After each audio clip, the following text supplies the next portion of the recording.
Brady Bunch. All right.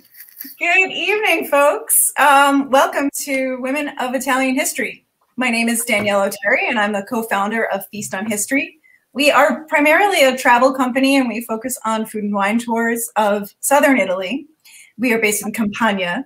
However, with the pandemic, we have been creating all sorts of programs that are based on the things that we do in Italy, besides food and wine, art history, which is especially dear to me as somebody who is an art historian, and literature. So I am very, very excited to host this roundtable event tonight with a bunch of spectacular female authors in recognition of International Women's Month.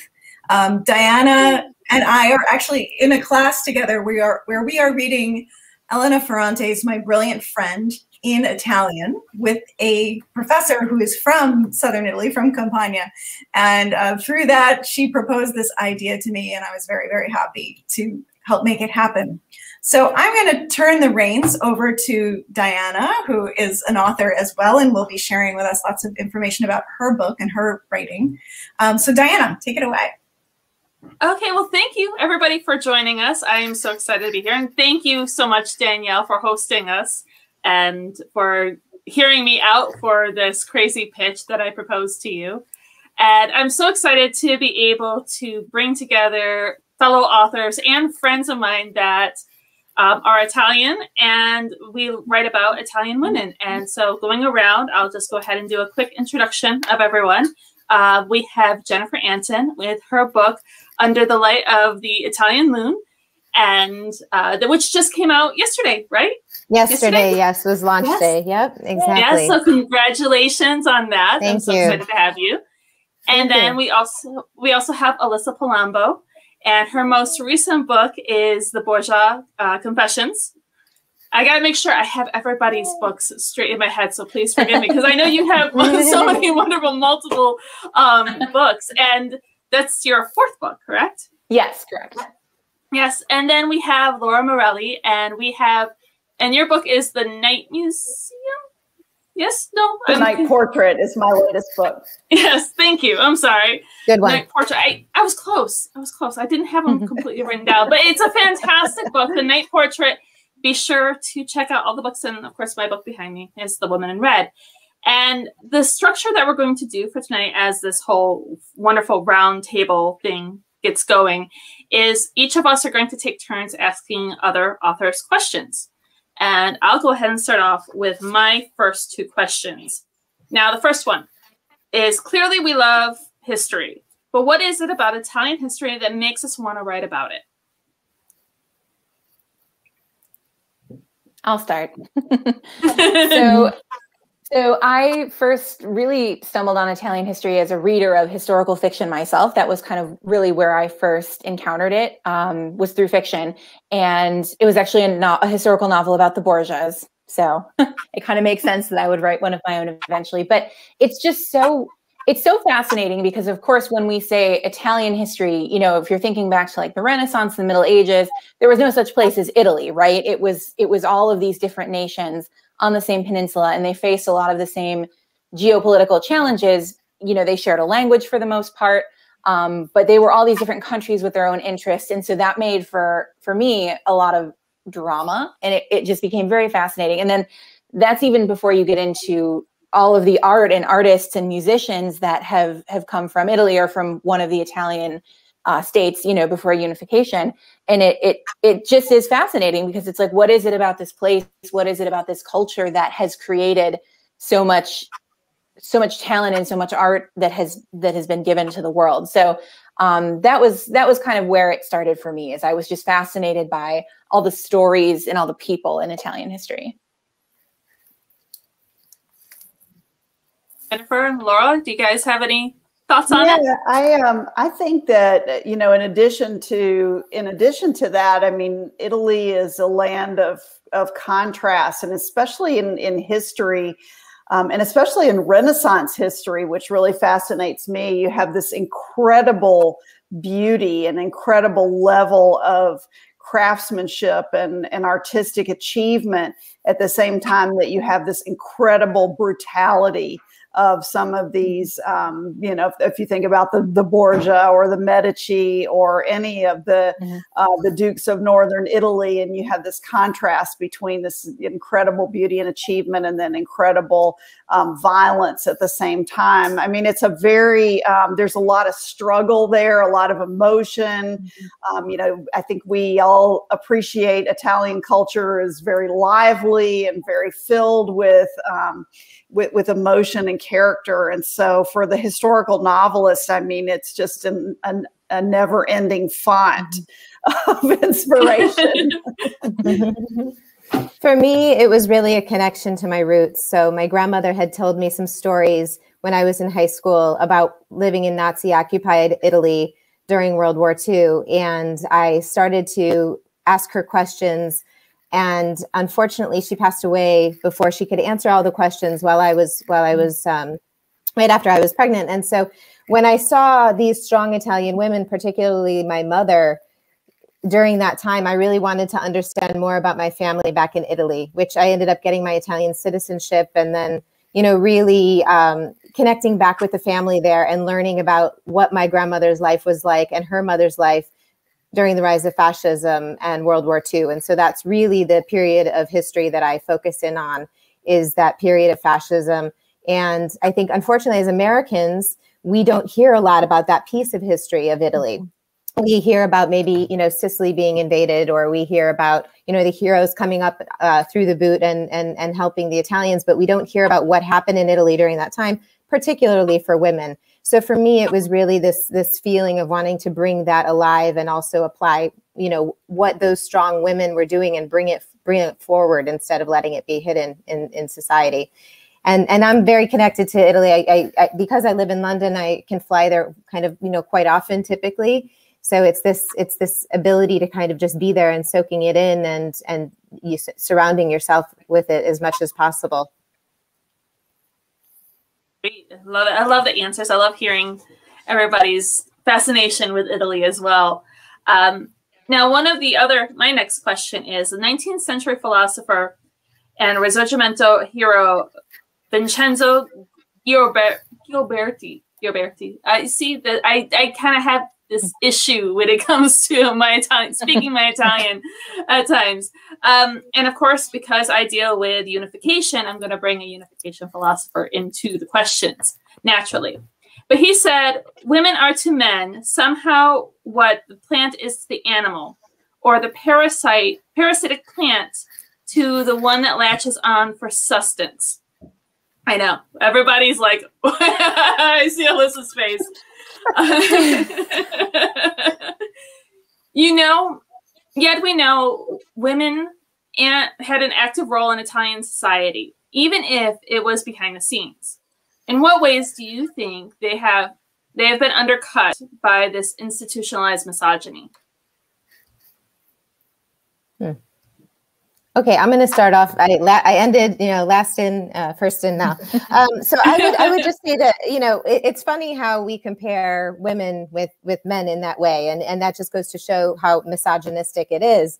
And you know, Mussolini said, "War is to man what maternity is to women." It was always this comparison, and as long as we keep doing that, we see that misogyny really just continuing. From my perspective, not just in Italy, but just across the rest of the world, you know, as we continue to have leaders in Italy that are mostly men, leaders around the world that are mostly men, we're going to continue with this misogyny until we switch that up. And the women will continue to unfortunately suffer because they will be suffering in silence and keeping the families together, while men decide to create wars, to fight, and to, you know, ultimately try to get power or land or whatever, and without us really being at a seat at the table to do that. So whether it's in Italy or the rest of the world, this misogyny is going to continue until we get to that. What do you think, Laura? So I think we all communally cringe when we hear this quote. Like, oh no!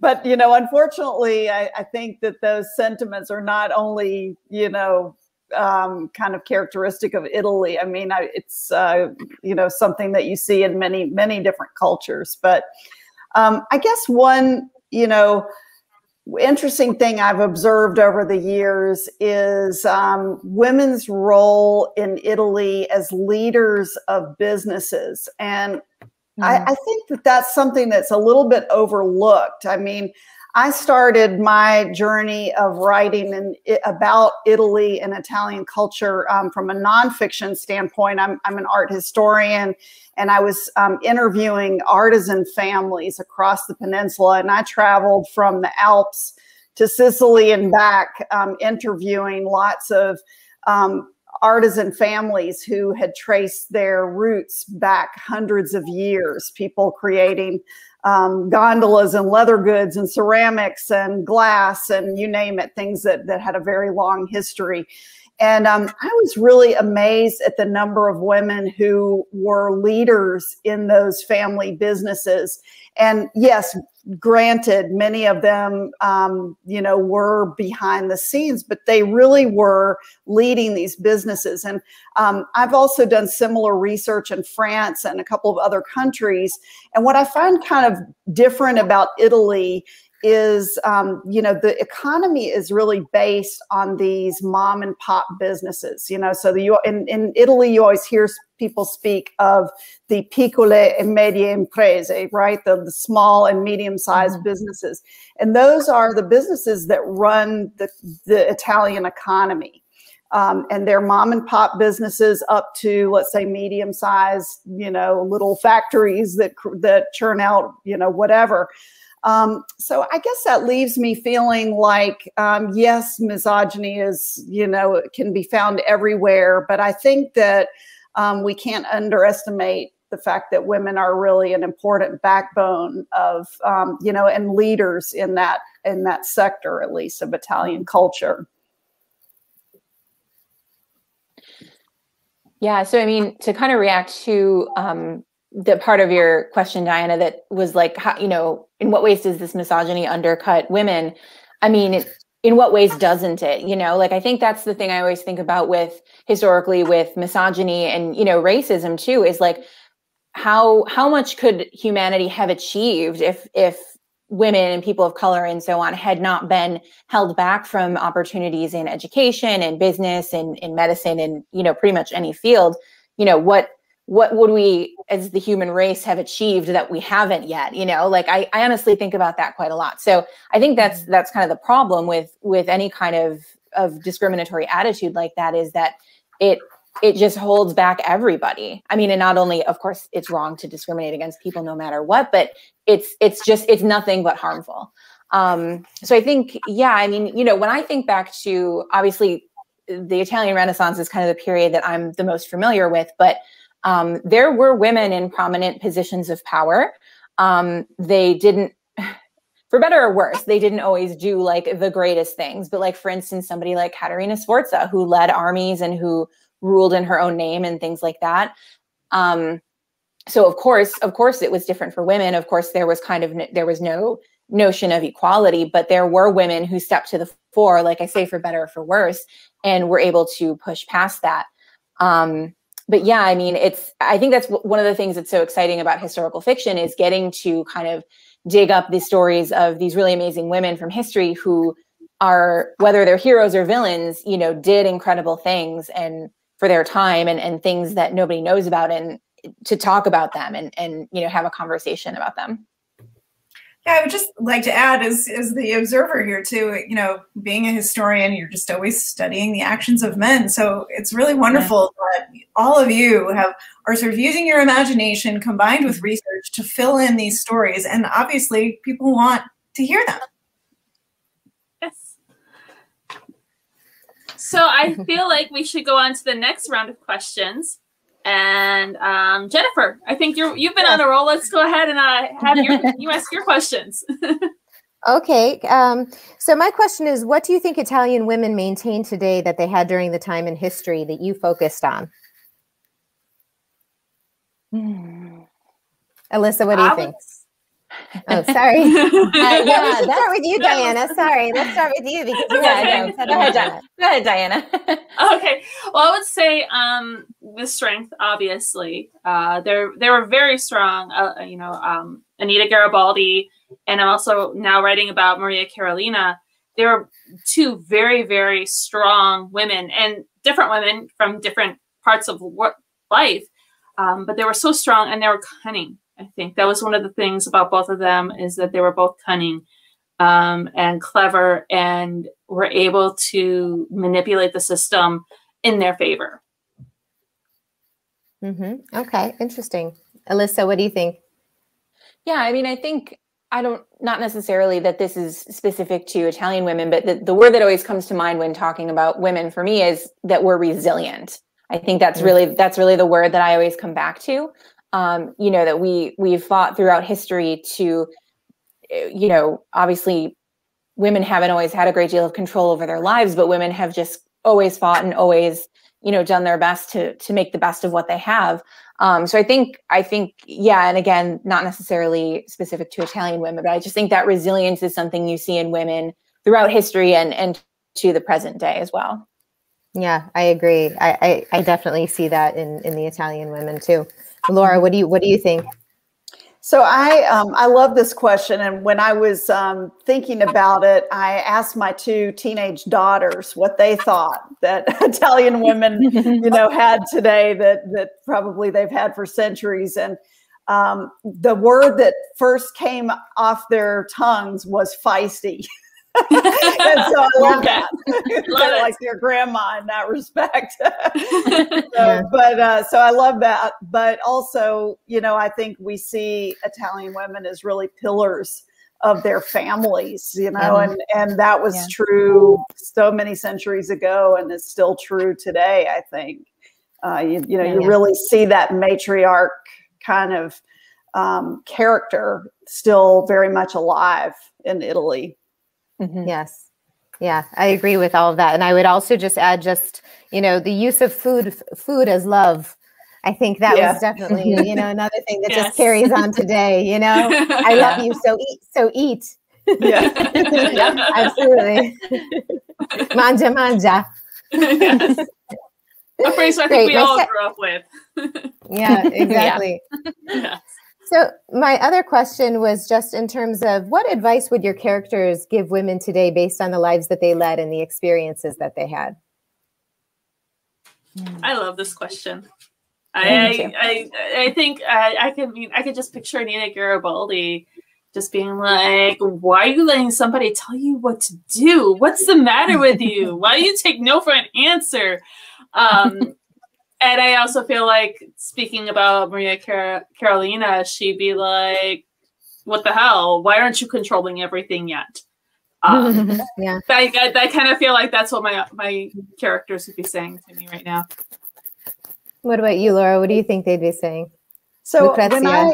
when I thought about this question, what came to mind was actually not my historical fiction research, but rather I teach an online course about Etruscan women and women in Etruscan art. And one of the things that I love about Etruscan history is that women played a very prominent role. And you could even argue that they sort of held a more or less equal kind of status in the society as the men did.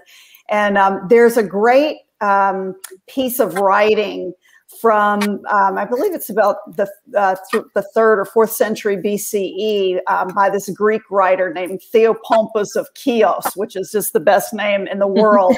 And he complains at length about Etruscan women. He tells us that they took care of their bodies, that they exercised often, that they wore a lot of makeup and jewelry, that they weren't afraid to be seen, without clothes, or that they dressed, scantily.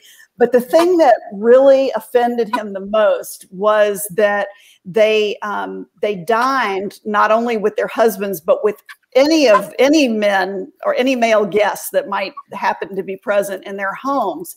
and that they even went so far as to make toast to anyone that they pleased. Wow. So I like to think that, you know, an Etruscan woman would tell us, you know, just go ahead and have a good time with your guests and make whatever toast you want to make to whoever is there. Oh, we all want to party with the Etruscan women, don't we? That's absolutely 100%. I think they were really fun. Sounds like it. Alyssa, what do you think? So I think for all of my characters from my 3 novels that are set in Italy, I think each of those women would tell us today to take the opportunities that are in front of you. Don't let them go to waste. Because I think something that, when I was thinking about this question, I kind of realized that something that each of my heroines has in common is that, not that they're women ahead of their time, but they wanted opportunities and they wanted things for themselves that were just a little bit out of reach. So in my debut novel, The Violinist of Venice, for instance, my character, Adriana, she wants to be a professional musician. She wants to play the violin. And, you know, at that time in the early 1700s, that wasn't something that women did. Women performed music. They could be opera singers. That was pretty much it. There really weren't a lot of female instrumentalists. And she was just so close, you know, like just not too many years later, you had women like Fanny Mendelssohn, you know, even a little bit later on in the United States, Amy Cheney Beach, who were concert musicians and things like that. So, you know, she was just a little bit born too soon for what she wanted to do. So I think they would tell us to, you know, make the most of the opportunities that we have available to us now. Great. Okay. Who's next? Laura, you want to ask your questions next? Pass the baton. Yeah, sure.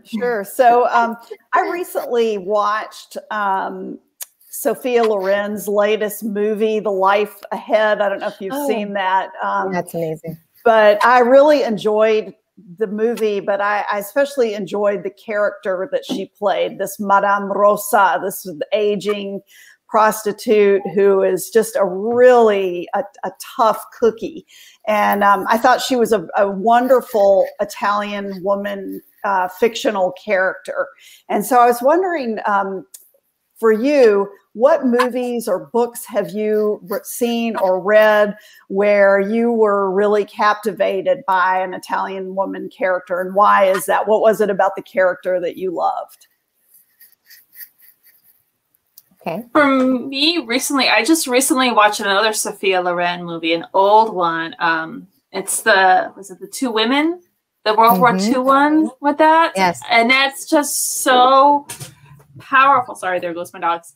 It's so powerful, and the way she commands a performance, even from now, it's just in her 80s to back then, is just, it's the same. And I just love the strength and, as Alyssa said, the resiliency of doing what was necessary to survive for both her and her daughter.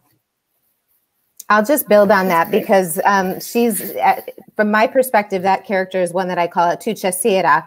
And, you know, reading the book by Moravia, because I was really trying during my research to read all the fiction I could that was coming out of that time period so that I could understand, you know, the mentality of the women there and what was going on. But what's interesting is that Cesira is written by a man, right? And so is his other character in Agostino. She's known as the mother. And I think what is interesting about the characters that he writes are, and Sophia Loren portrays it beautifully in the movie, but when you read the book, I feel like you definitely get this vibe of a woman through a man's eyes. So, you know, she's single, right? During this fascist time period. She's very sensual. She's got a sensuality. She's got a sexuality that she's active with, Cesira and the mother as well in Agostino. And Moravia kind of, you know, compares his mother at one point, or the mother in Agostino at one point, to a prostitute that he tries to procure when he's a preteen. And so it's kind of like, it's interesting just to see what you can learn about the men from the way that they write the women. And so I find that really fascinating. And the same thing with Nicole in The Garden of the Fizzicontinis, where, you know, it's this woman who, at the end of the day, she's just not that into him. But he, you know, portrays her, you know, almost you get an element of kind of slut shaming a little bit. And you get an element that there's kind of something just off and standoffish and cold about her. but in reality, she just isn't into him.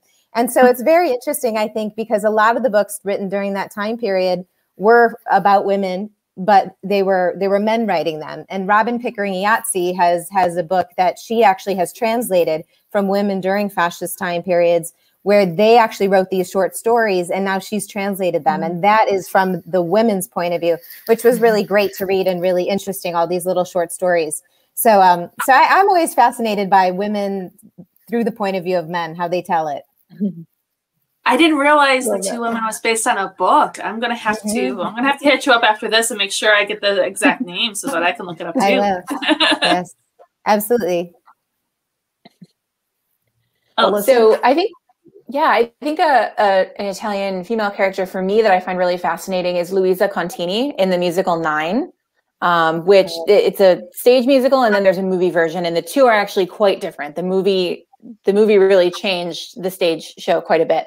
But so if you're not familiar, the premise is that Nine is about this, very famous, very well adored film director in Italy, and he's struggling to come up with an idea for his next movie. Everybody thinks he's a genius, but he feels like a fraud because he can't come up with anything. So the musical is about the women in his life, and so there's his mistress, his muse, his wife, and his mother, and so on. So Luisa Contini is his wife, and just the complexity of that relationship, and just the way that she loves him so much, even though he's hurt her so many times and he's not faithful. But she thinks back to when they met and when they first fell in love, and she hates him, but she loves him, and she kind of can't let him go. And just that relationship, I actually saw a local stage production of it here in Buffalo, and it was amazing. Like the acting talent was incredible. And just I just still think back to this particular actress's performance as well, because she was incredible, but just, the nuance of that. And so, I don't know what that speaks to about women in Italy, as a whole, but that's one character that I just think there's so much there's so much depth in that particular character. And that's a Federico Fellini film, isn't it? Nine? I don't know. It's based off of 8.5. Oh, okay, which is gotcha. Federico Fellini, but it's a modern day adaptation, and I agree. I love that movie. It's like my favorite movie of all time. That's great.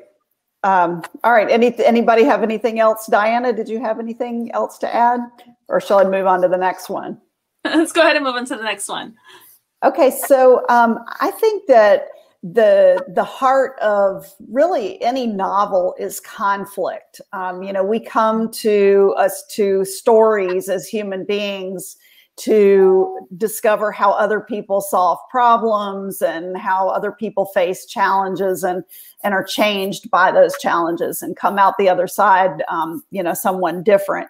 So I wonder if you could talk about how you decided what conflict to focus on in one or more of your novels. For example, in my most recent novel, The Night Portrait, Cecilia Gallerani, who is the sitter for Leonardo da Vinci's famous Lady with the Ermine, is in an impossible situation because she has to make a choice between following her family's desires and going to the convent on the one hand, with going into Ludovico Sforza's palace as his concubine on the other, which is fraught with lots of other problems of its own. So I wondered if you could talk a little bit about what problem your main character is facing and why you chose to focus on that particular conflict.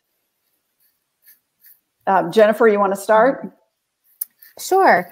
So my main character, Nina Argenta, she is the daughter of a very strong-willed Italian midwife, and she comes of age during the rise of fascism and during World War II. So that conflict is always kind of happening in the background. But her personal conflict is this whole, she's living in the shadow of her mother. Her mother is this force known as La Capitana. She's a midwife who has been professionally trained and who is very well respected in the community, and they're born on the same day. And there's sort of this expectation that she's going to kind of follow in her footsteps. And so she's living in her mother's shadow, and there's always these expectations on her that she feels she's never going to be as beautiful as her sister. She's never going to live up to, who her mother is. Then you've got Mussolini's expectations of women put on top of all that. And then with a husband abroad, and you're dealing with everything on your own as a woman. So I think I chose to focus on that because, you know, this was actually the story that I was uncovering, but also because, again, I think you can look back on history to apply to things today, because expectations of women have always been very, you know, it's been a huge burden on our shoulders to take on, you know, unpaid labor as well as any other types of things.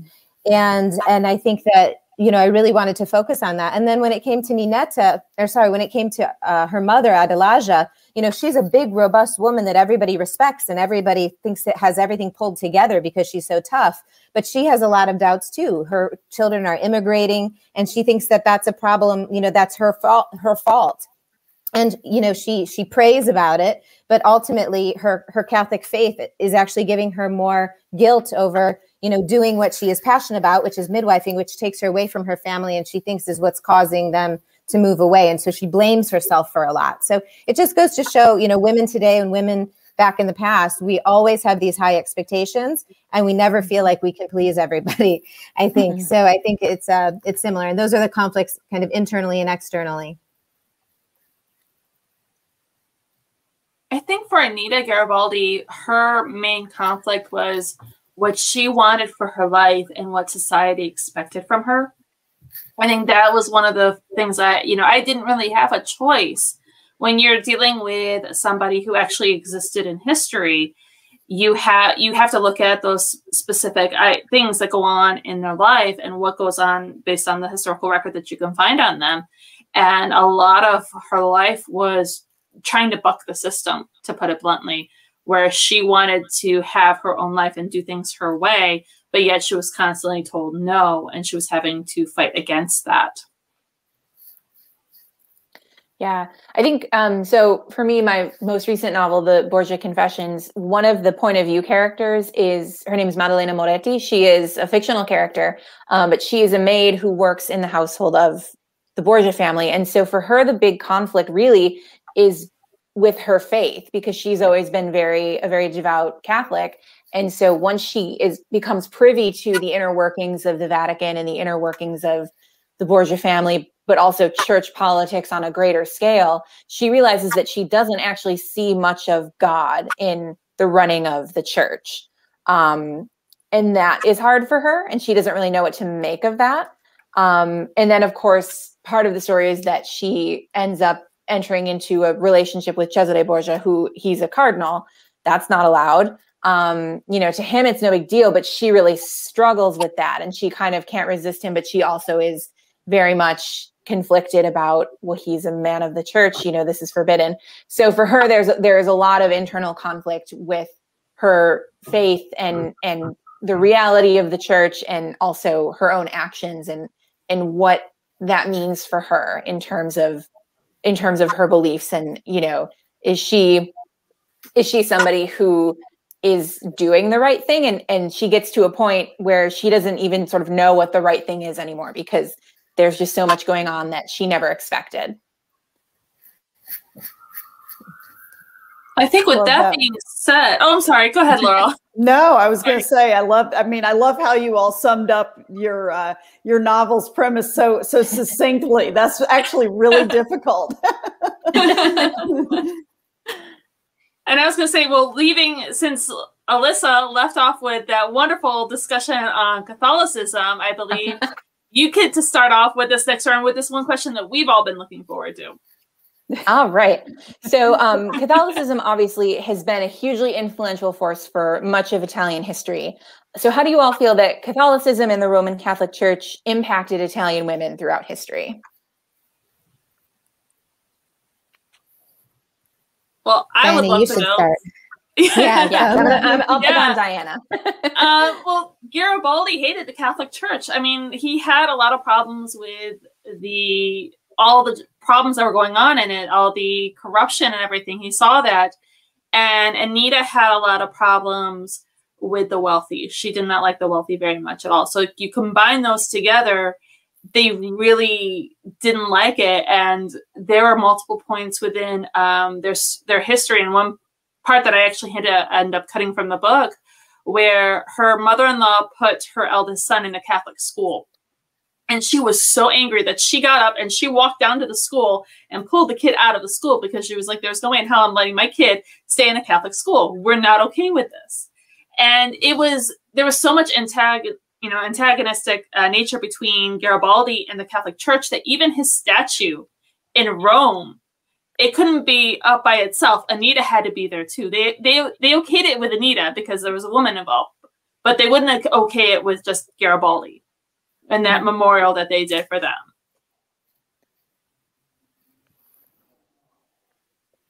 All right, Laura, I'll call on you next. Yeah, this was another question I had to bring to my daughters, and it elicited some really interesting conversation. But it's interesting because on the one hand, what I expected to hear was, well, in the past, the Catholic Church has put a lot of impossibly high standards on women. Who could possibly live up to, the Virgin Mary? She's so revered. These are impossibly high standards. And then, of course, you have the double standard in the Catholic Church with Mary on the one hand and Mary Magdalene on the other. And you have this dichotomy of the holy woman and the sinful woman. And these are impossible role models for us, right?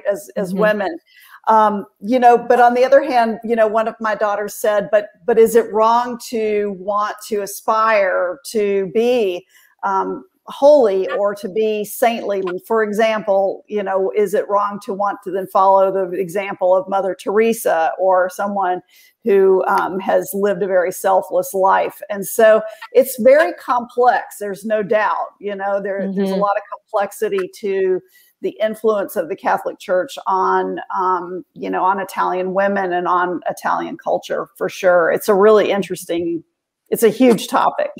Oh yeah, we could spend an hour just on this. Yeah, it's a very big question, absolutely. for sure. Yeah. I'm glad you asked Jennifer. The question though, because my novel takes place in northeastern Italy, and it's a very, very Catholic region, very much, revering the Virgin Mary. And in fact, my daughter, myself, and everybody in our family wears, the Virgin Mary medallion. And you can look back through all the pictures of the women in my family, they're all wearing these.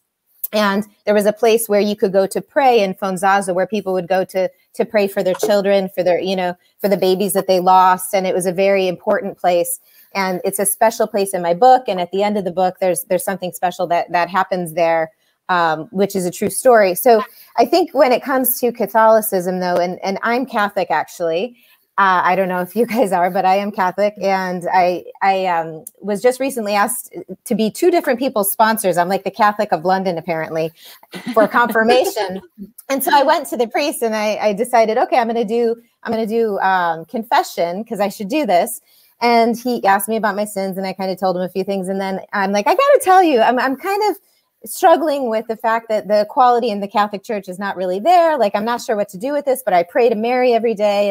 And you can tell he just was kind of like, oh boy, we got one here. Like, I don't want to get into this. And he's just like, well, just keep going through Mary, and, that's fine. And maybe get this book written about the saints that were females. But, the Father, Son, and the Holy Spirit gets two shoulders. We couldn't have even gotten one. Like, could we maybe just give up one shoulder for Mary? I don't know.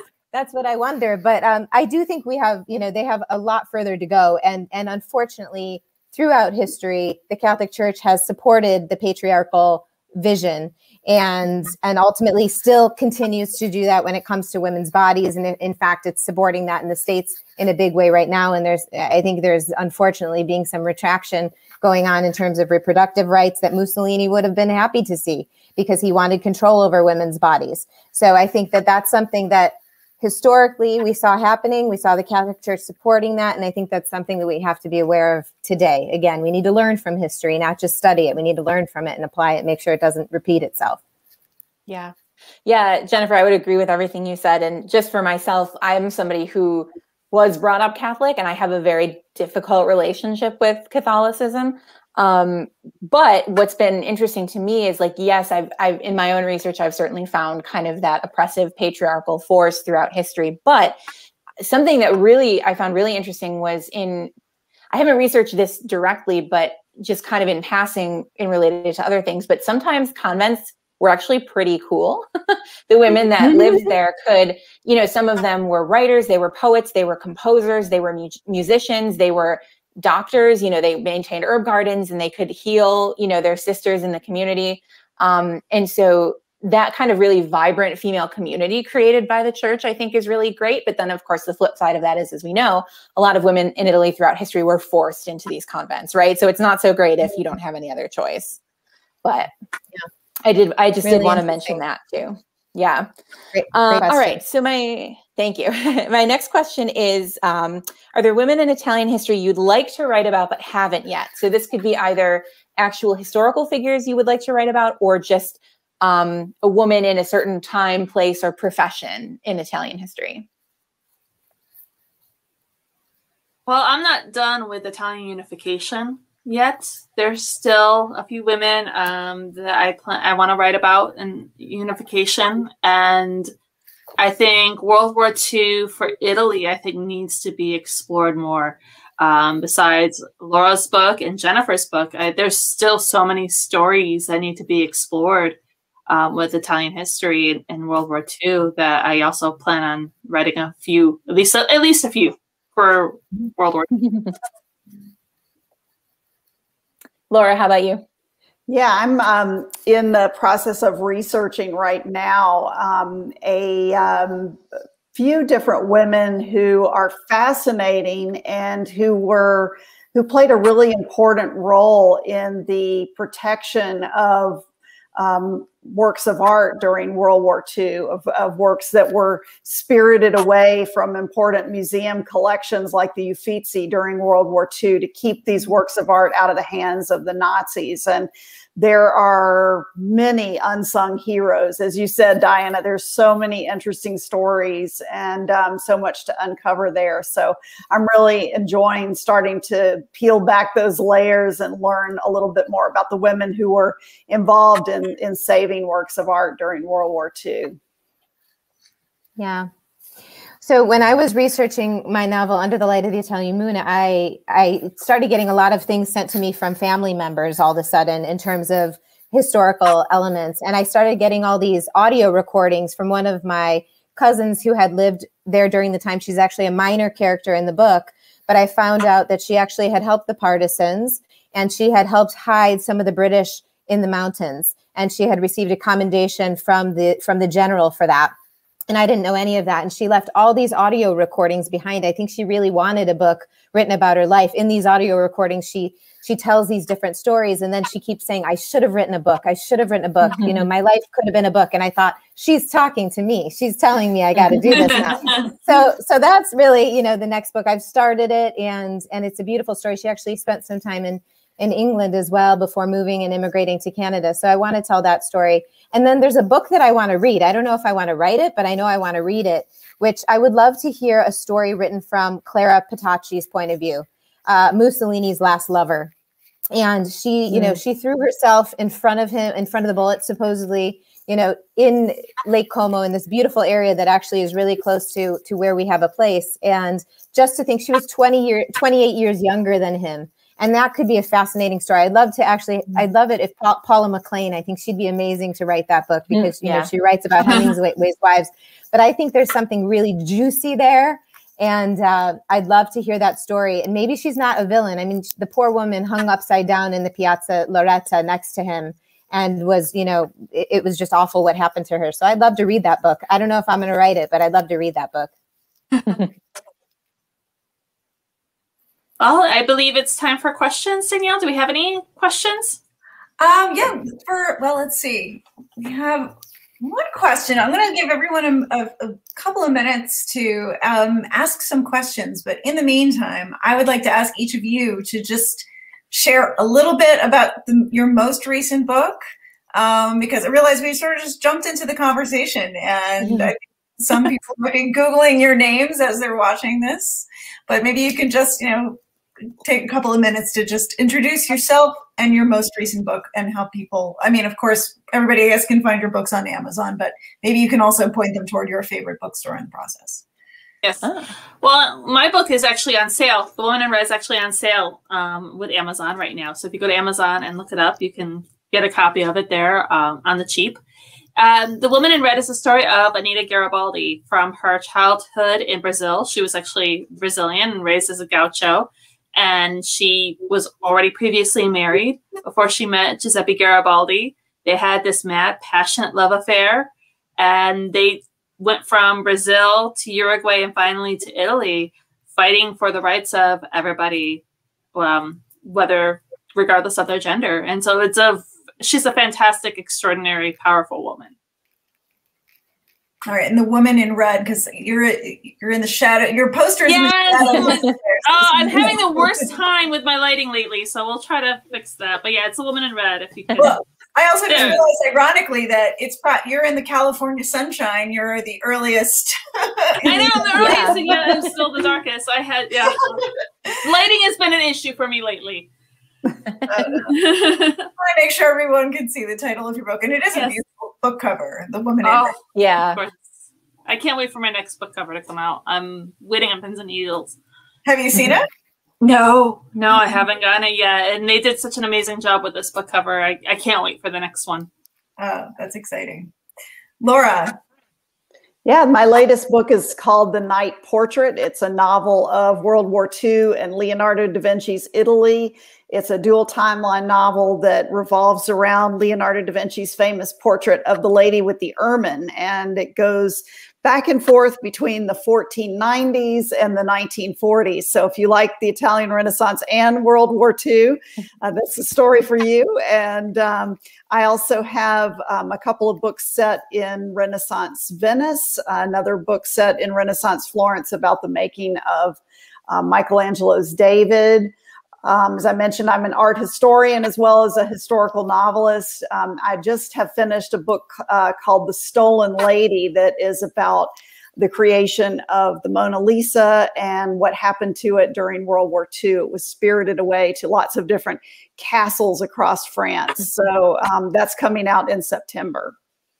And we have a comment from Lisa Svensson who says, The Night Portrait is an amazing story, wonderfully written, one of the best books I've read in quite some time. Oh, well, thank you so much. Holy cow. Did it turn red?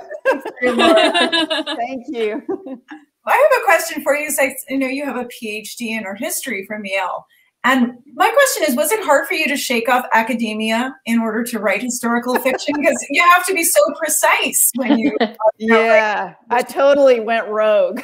Yeah. Was it difficult to do? What's that? Was it difficult to make that switch from academic writing to historical fiction? I will say that when I made the decision to leave academia, it was one of the hardest choices I've ever made in my life, because I felt like I was going to jump off a high-speed train and it was going to keep going and I was never going to get back on it.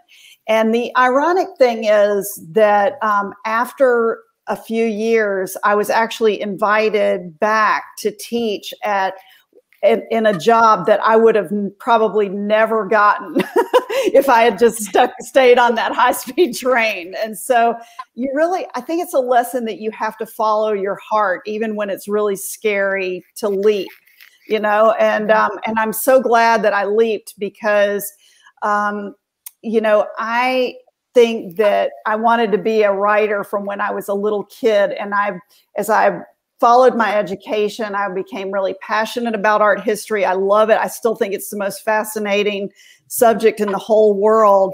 And so, you know, as my career and, you know, as I matured and my career evolved, for me, historical fiction was just such a great spot to land because it allowed me to still explore all of that wonderful research and art history. And I still love footnotes and I still love to geek out over the scholarship. And yet at the same time, I still get to tell stories and I get to make up the stuff that I always had questions about, you know, in my classes and in the hallways of the, art history conferences. So I feel very fortunate that I was able to do that. But to answer your question, it was terrifying at the time to jump ship. Yeah. Yeah, the nature of academic writing is precision, and that is kind of can be the enemy of good storytelling. So I think it can be totally. Yeah. There's the creative mind, and there's the analytical mind, and they are constantly at, there's back and forth. Some days they're at war. So yeah, totally. And one more question for you in here, Laura, in the chat from Rita King, who is working on an interesting book that involves Michelangelo herself.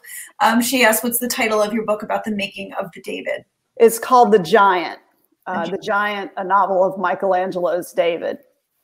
Okay. And if you just go to lauramorelli.com, you'll see all the books there. Alyssa, tell us about yours.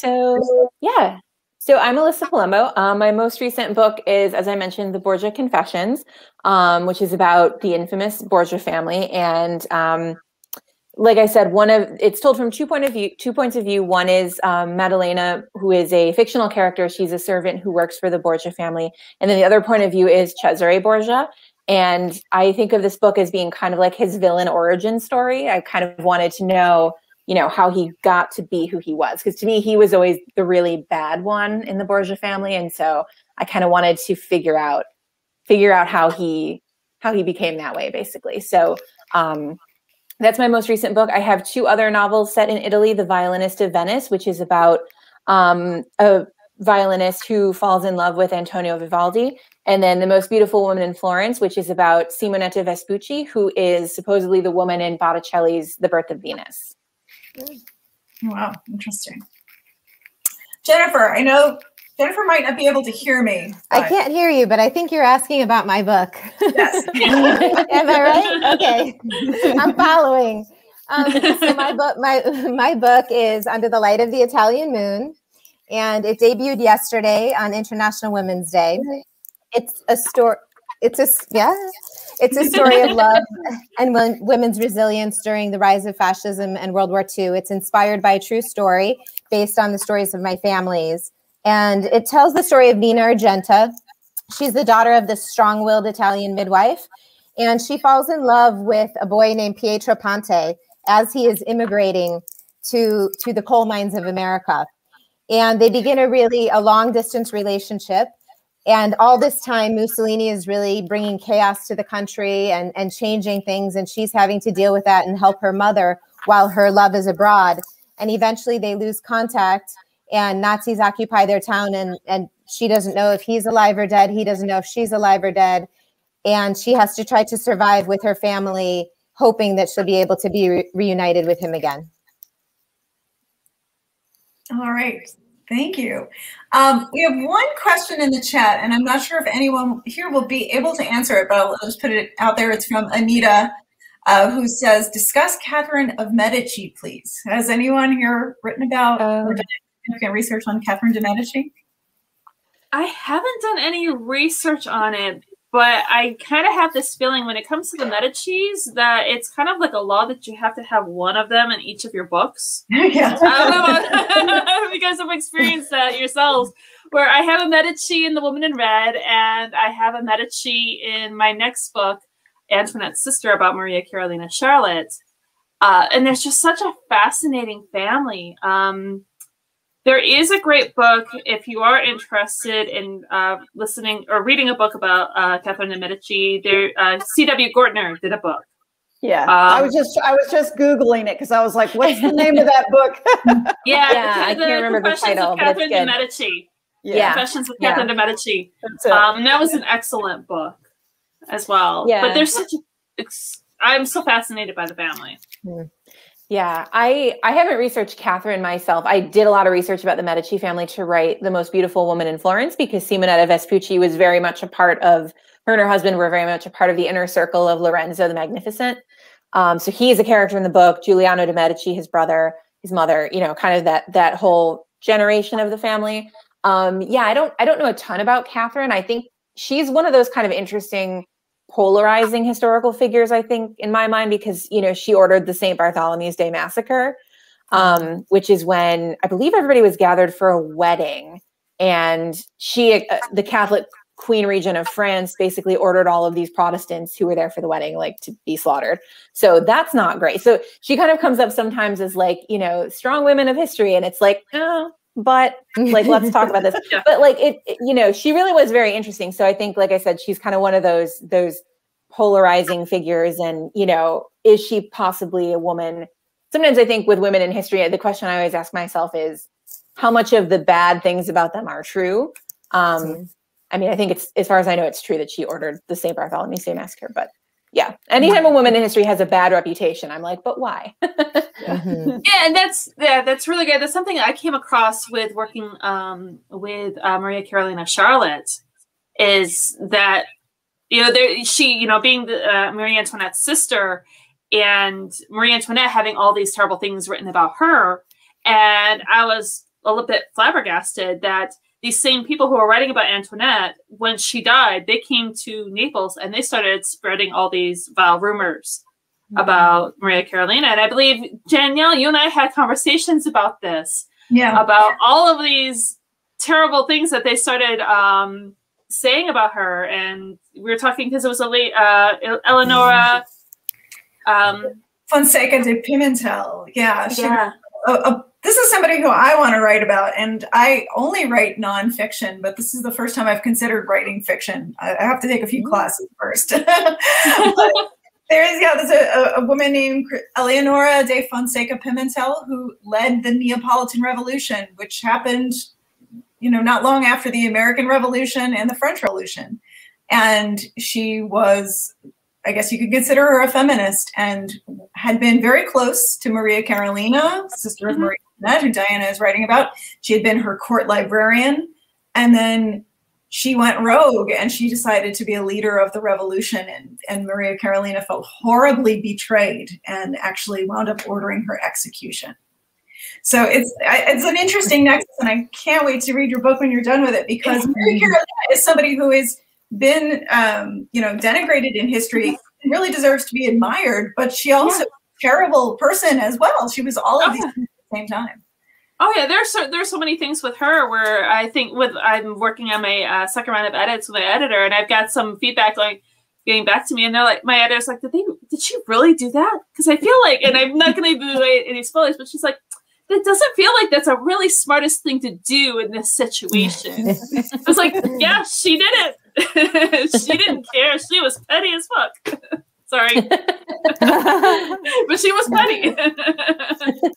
And I also think it's an interesting thing to note, as I mentioned before, Diana and I are in this class together where we're reading Elena Ferrante's book in the original Italian, but the class is led by a teacher from Italy and from Campania specifically.